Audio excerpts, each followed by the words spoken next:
وهجاج هالكني ودنان تي في 24 بل إمكنا وردقدقة أو كسابسن وربحن أي صارين قدقي لوح الساري مارينتي dhibaatadii ka dhacday xarunta gobolka Banaadir ee 24kii bishan maalintii Arbacada ee toddobaadkii aan ka soo gudubnay haddaba warbixinta ay soo saareen guddigan ayaa waxa ay ku bilaabanaysaa sidan iyagoo ku soo bandhigay howlihii ay qabteen maareynta dhaawacyada waxa la xaqiijiyay ilaa ay hadda dhimashada 10 qof iyo dhaawac gaaraya ilaa 9 ruux oo uu ku jiro gudoomiyaha gobolka Banaadir ahna duqa magaalada Muqdisho waxa la helay liiska dhaawacyada xaaladoodu aad ku liidato ee u baahan daryeel caafimaad oo dibadda ah isla markaana xamili kara in ay galaan safar dibadda ah kuwaasi oo tiro ahaan ka kooban ilaa iyo 6 qof waxa sidoo kale looga faa'iideysaday fursadii imaatinka diyuuradii Qatar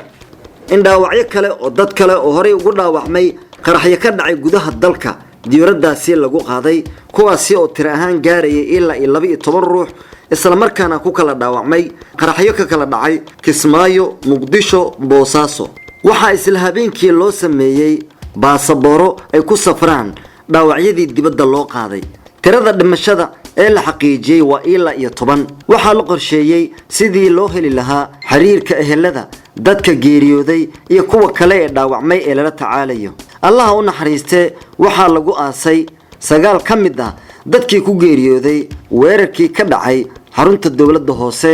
gudaha magaalada Muqdisho gaar ahaan goobihii loo qorsheeyay gabagabo inkastoo ay qaybtii hore ee gurmadka degdega ee guddiga ay soo dhamaatay haddana warbixinta ay u gudbiyeen madaxda sare ee dalka wuxuu ku taliyay qodobadan soo socda in hay'adaha ammaanka si degdeg ah u soo gabagabeeyaan natiijada baaritaankooda si loo ogaado sida ay wax u dhaceen إلا لحساب تمو عدي لغو هلو إن أي قيب كأهيد شرقولكي أما كقابسي مسؤولية دي سارنيت إن كلن دعو الله سميو مسؤوليين تي كودين تي مصيبة داسي إن مال لغو أغادو حاسسكا يعرورتي أي كتاقين شهادة دي قرحاسي كودمتي إن قود دهان لكوريو ديار قروغا دل أهانيد أي حالات دا نوعان أو كلاء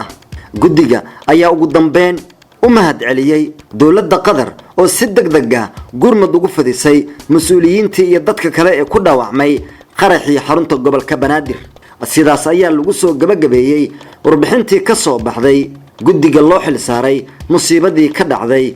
xarunta gobolka Banaadir ee uu hore u magacaabay ra'iisul wasaare ku-xigeenka xukuumadda Soomaaliya Mahdi Guuleed Qadar waad ku mahadsantiin daawadayaal daawashada wacan ee muuqaalkeena janalkeena subscribe idin hadiyo goor si aad u heshaan muuqaaladeena degdega iyo kuwa kale caadiga ah mahadsanidin